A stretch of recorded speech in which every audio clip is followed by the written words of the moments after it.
My name is Rilwan Oniyide. I played for Niger Tornadoes. Was on loan from Imperial Football Club, a season loan.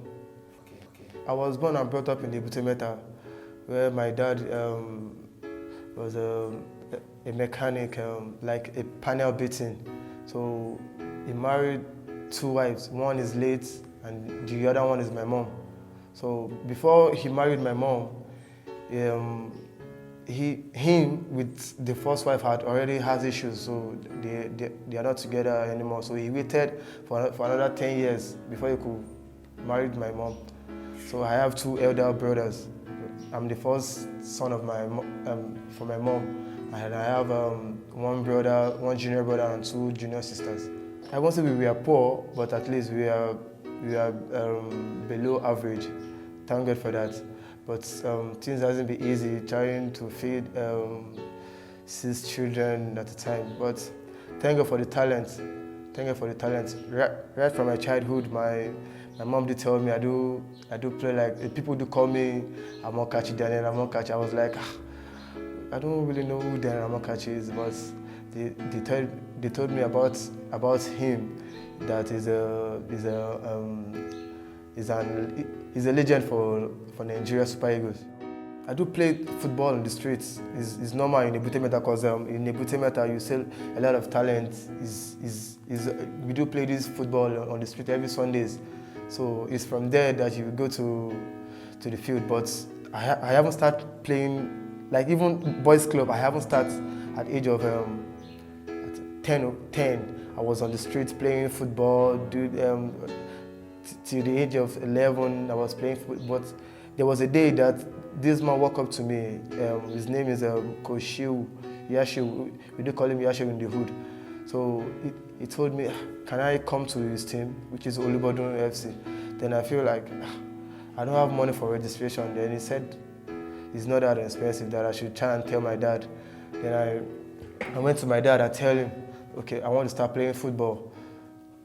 So he said, it's not a problem, but things is hard. So you have to sort yourself, or don't worry, I'll try and help you. Then I feel like, okay, but they said we should bring registration money, which is, I think it's 1,000 naira or 700 naira. Yeah, it's 1,000 naira. So I told my dad. He said he would give me. Then I said, okay, but I can't wait to be playing football on the field. So I just have to go behind him. And I can remember this day that I can never forget in my life. I went to his wardrobe and I stole 1,000 naira from his money to go and pay for registration, so that I can be playing, because I want it as fast as possible. So I have to be playing on the field. So I took 1,000 naira. I didn't take it. I stole it from my dad's wallet. So I had to give it to the coach. Then he said, then he gave me a form. Then I filled the form. Then I was registered. Then, but I don't have any shoes. Then I told my dad, Dad, I think I don't need to pay any money anymore. So I just have to get shoes to play for trainings. Then he said, okay, it's not a problem, that you will get something for me. Then maybe when I start training, I was using one canvas like that. I think it's tennis, one tennis like that. So that was at the age of 14, yeah. I started using one jaga canvas like that, but I didn't manage them because I don't get options. I got to manage it like that. So I told my dad, I need shoe. Then he said he would give it to me, but it's not. I won't say we are poor. Things like it won't come as fast as I want, but it's gonna come. That's the way my daddy told me, that I shouldn't rush, that it's gonna work out, but it might take time. Then I said, okay, no problem. Then there was this fateful day that my dad just called me, that he said, let's go to where they're selling football shoes. I was like, thank God. Then we get to the place that we do buy shoe. Yeah, back then in Oyingbo, in Yaba market. When I buy the shoe, I take it to the team. I was very happy. I do train with one Arsenal socks then. Then a pair of shoe. My dad buy me a pair of shoe, but thank God for everything. Things has been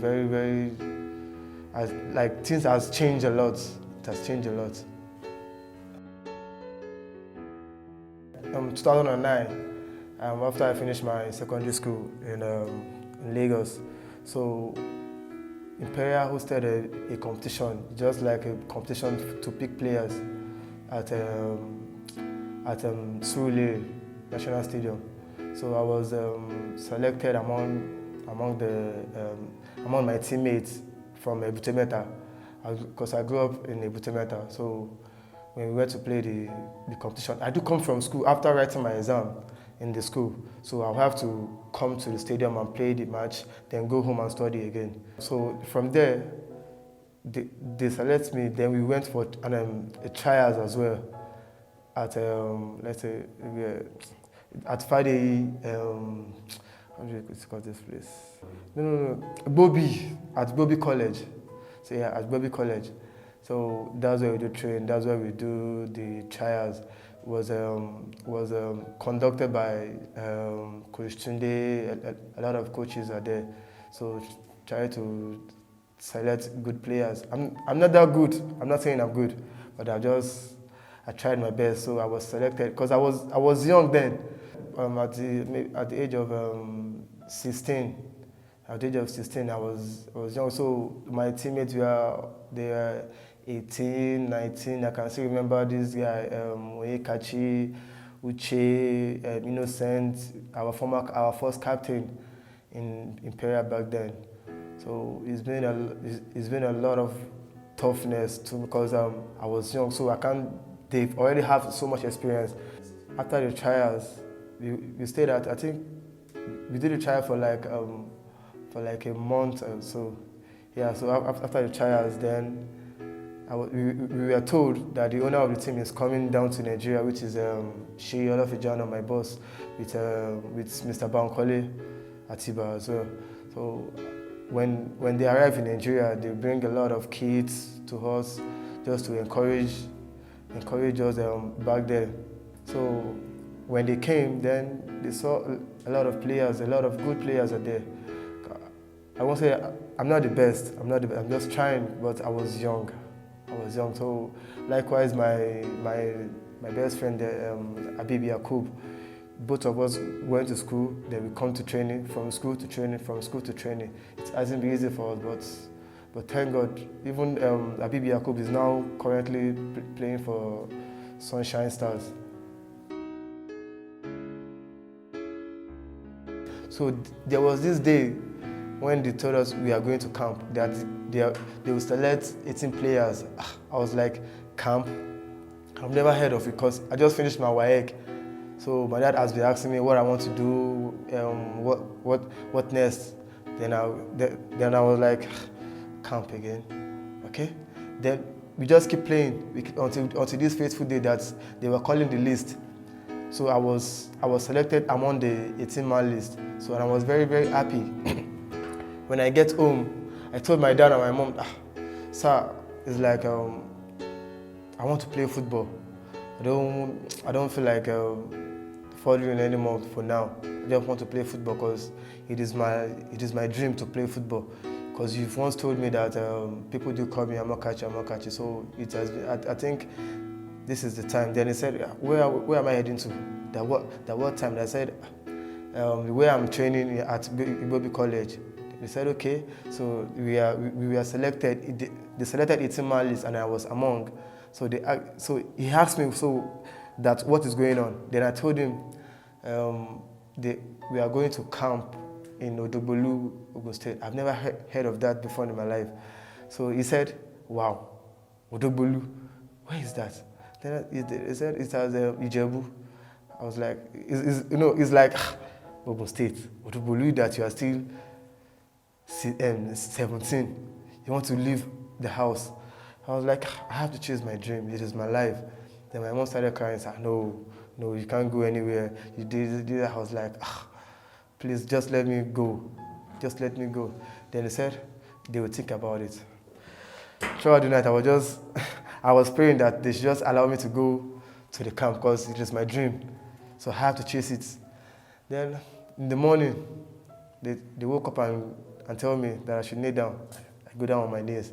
And then he said, "You are the one that said you want to play football." I said, "Yes." He said, "Okay, we will support you." I was very, very happy. I was very, very happy back then.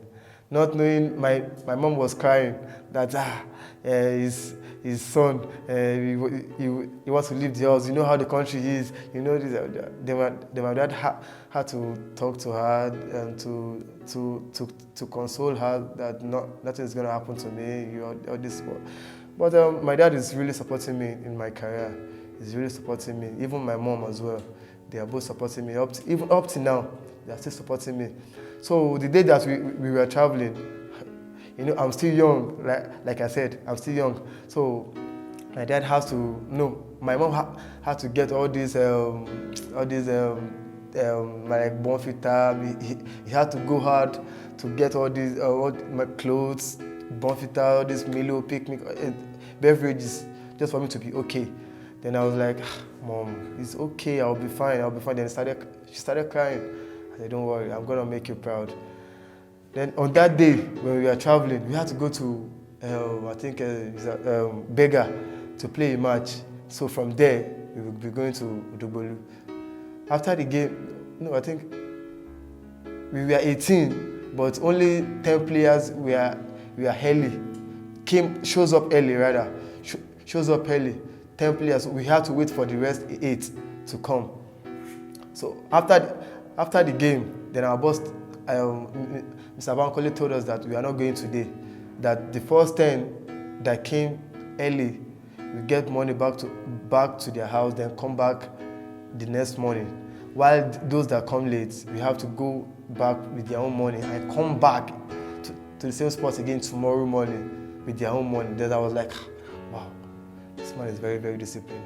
Hey, I think I have to buckle up. This man, boy, get us view, give us body, nobody give us all this. But thank God. So when I get back home, because they said we're not going that same day because of those that came late. So I have to go back home and meet my mom. When I get back home, when I see my mom, you're not gonna believe what I see. I don't see my mama's face. She don't swell up. Say, "What's happened?" She don't cry, tired. I say, "What's this up now, Mom? I'll be fine. I'll be fine." She now asked me, "Are we not going again?" I said, "They postponed it to the next day." So he had to. Then I stayed with her, tried to make her happy and play with her as well. So the next day, early morning, everybody shows up very early, and I was like, "Oh, now." Mr. Tiba said, "Now we mean business." And I said, "Now so you go debut." I said, Then from there we traveled to Ogun State. There's a town called Udugbolu. So we came to Udugbolu. That was 2010, I think, 2010.